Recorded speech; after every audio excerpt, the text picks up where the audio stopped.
રાષ્ટ્રપિતા મહાત્મા ગાંધીનો આજે નિર્વાણ દિવસ પુણ્યતિથિ અને આ એક ગાંધી બાપુ એટલે એટલી મહાન વિભૂતિ કે જેમની પ્રતિમા માત્ર ભારત દેશ પૂરતી સીમિત નથી, પરંતુ વિશ્વના 150 કરતાં વધારે દેશોમાં એમની પ્રતિમા છે અને પ્રતિમાની સાર સંભાળે રાખે છે અને એમના વિચારનો અમલ પણ કરે છે. વાત એવી છે કે ભારત દેશમાં જે ગાંધી બાપુની આગેવાનીમાં દેશને આઝાદી મળી અંગ્રેજોની સામે, આજે આટલા વર્ષો પછી ત્યારે હમણાં જ આપણે 26 જાન્યુઆરીએ 77માં પ્રજાસત્તાક દિવસ ઉજવ્યો છે, ત્યારે એવું લાગે છે કે આ બીજી આઝાદીની લડાઈ લડતા હોય. કેમ? કારણ કે સત્તામાં બેઠેલા લોકો મહાત્મા ગાંધીને ભૂલી ગયા, પ્રજાને તો ભૂલી ગયા છે, પરંતુ ગાંધી બાપુને ભૂલી ગયા. આજે જે ગાંધી બાપુ આ દેશ માટે કુરબાની આપી, ત્યાગ આપ્યો, બલિદાન આપ્યું અને એમની પુણ્યતિથિ નિમિત્તે અહીંયા ગાંધીનગર ગુરુ ખાતે એટલી ખરાબ હાલત, દયનીય હાલત અમે જ્યારે આવ્યા.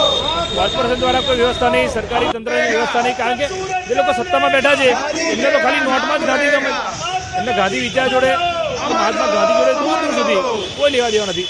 માટે એ લોકો વારંવાર ગાંધી બાપુનું અપમાન કરે અને ગાંધી બાપુએ આઝાદી પછી જે એમનો જે વિચાર હતો, લોકશાહીની સ્થાપના થઈ, સંવિધાન બંધારણની સ્થાપના થઈ, આજે દેશમાં બંધારણ પર હુમલો થાય, લોકશાહી પર હુમલો થાય.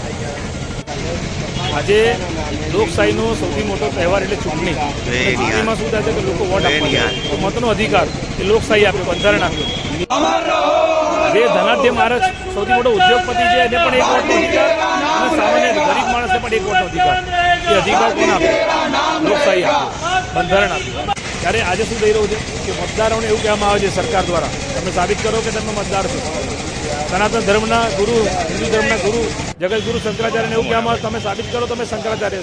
કાલે ઉઠીને નાગરિકોને કીધું તમે સાબિત કરો તમે નાગરિક છો. એટલે પ્રજાનું કામ કરવા આવ્યો તો સત્તામાં કે લોકોને હેરાન કરવા આવ્યો. અને ગાંધી બાપુનું આજે નિર્વાણ દિવસ અમે તો એમને શ્રદ્ધાંજલિ અર્પણ કરીએ છીએ અને અમે અહીંયા આજે સફાઈનો કાર્યક્રમ પણ કર્યો છે.